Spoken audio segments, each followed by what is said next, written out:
नमस्कार मंडळी, स्वागत आहे तुमचं माझ्या स्वामीज किचनमध्ये. आज आपण बनवणार आहोत सगळ्यांना आवडणारी मसालेदार आणि बटरवाली मुंबई स्टाईल पावभाजी. ही भाजी इतकी टेस्टी होते ना, की सर्वजण परत परत मागतील. तर चला पटकन रेसिपीला सुरुवात करूया.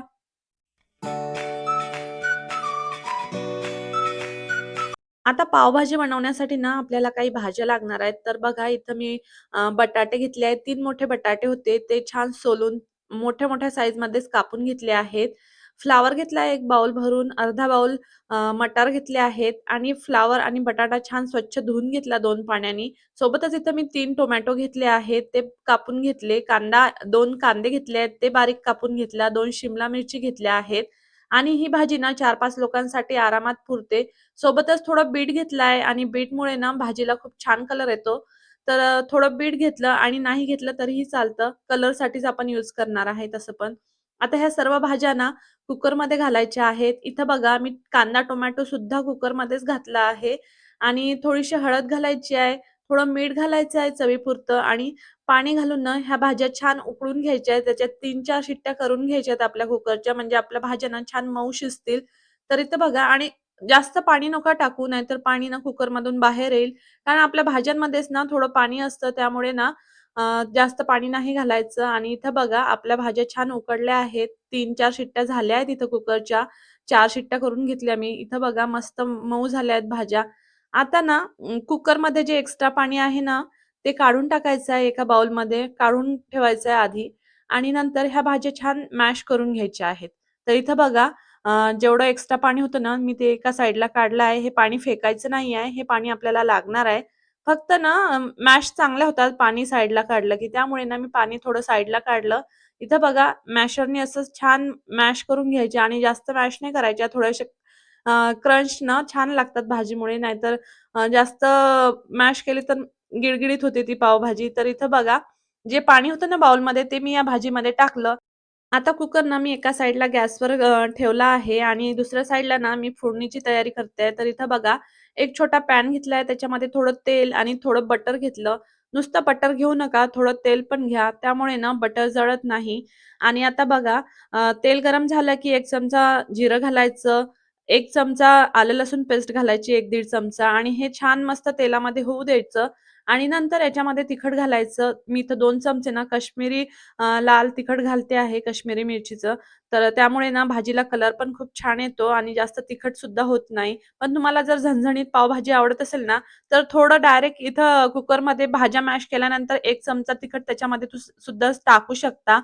आता बघा मस्त तिखट ना तेलामध्ये छान परतून घ्यायचं आणि नंतर अ, हे तिखट ही जी फोडणी आहे, ही कुकरमध्ये घालायची डायरेक्ट आणि मस्त मिक्स करून घ्यायचं. तर इथं बघा जी फोडणी दिली आहे मी, ती डायरेक्ट कुकरमध्ये टाकली आहे आणि आता ना जे पॅनला लागलेलं आहे ना, ते थोडं भाजी टाकून ना मस्त मिक्स करून घेते आहे आणि बघा, आता ही फोडणी ना या भाजीमध्ये व्यवस्थित मिक्स करून घ्यायची. नंतर पावभाजी मसाला घालायचा. इथं मी 2 चमचे पावभाजी मसाला घालते आहे. पावभाजी मसाला सुद्धा थोडा तिखट असतो, त्यामुळे ना तिखट घालताना थोडा विचार करून घाला. आणि ना नंतर हा मसाला पण छान भाजीमध्ये व्यवस्थित मिक्स करायचा आणि 15 मिनिटं ना ही भाजी छान अशीच मस्त मीडियम गॅसवर उकडू द्यायची.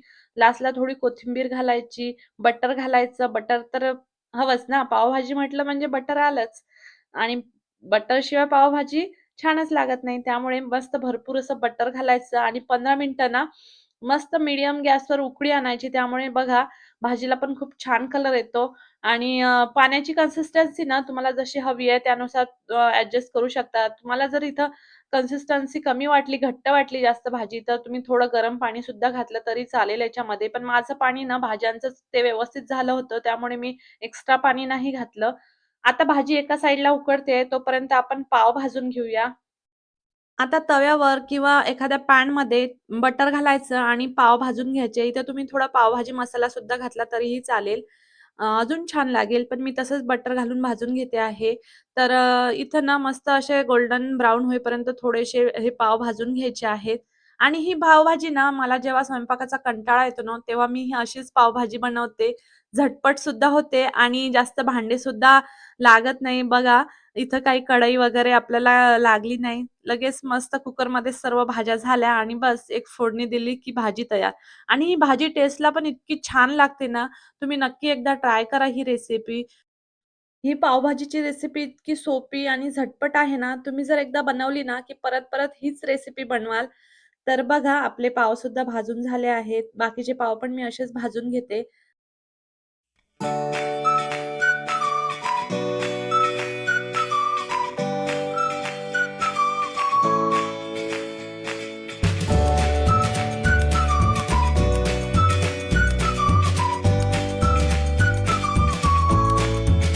आता बघा आपल्या पावभाजीला किती मस्त कलर आलाय आणि सुगंध तर विचारूच नका. पोटात कावडे ओढायला लागले. आता पटकन मस्त सर्व्ह करते. इथं आपली रेडी आहे गरमागरम पावभाजी सर्व्ह करायला. तर इथं बघा मस्त कांदा घेतलाय, कोथिंबीर घेतली आहे. आता मस्त सर्व्ह करूया आणि ना भाजीवर मस्त थोडासा कांदा, थोडी कोथिंबीर घातली की अजून पावभाजीची टेस्ट वाढते. सोबतच लिंबू आणि बस इथं रेडी आहे आपली पावभाजीची प्लेट आणि बघा मस्त थोडं बटर सुद्धा घालायचं अजून टेस्ट छान एन्हान्स होते. आणि ही माझी सोप्या पद्धतीची पावभाजी रेसिपी तुम्हाला नक्की आवडेल अशी आशा आहे. आणि व्हिडिओ आवडला तर लाईक करा, शेअर करा, स्वामीज किचनला सबस्क्राईब करायला विसरू नका. पुन्हा भेटूया अशाच एका नवीन रेसिपी सोबत. धन्यवाद.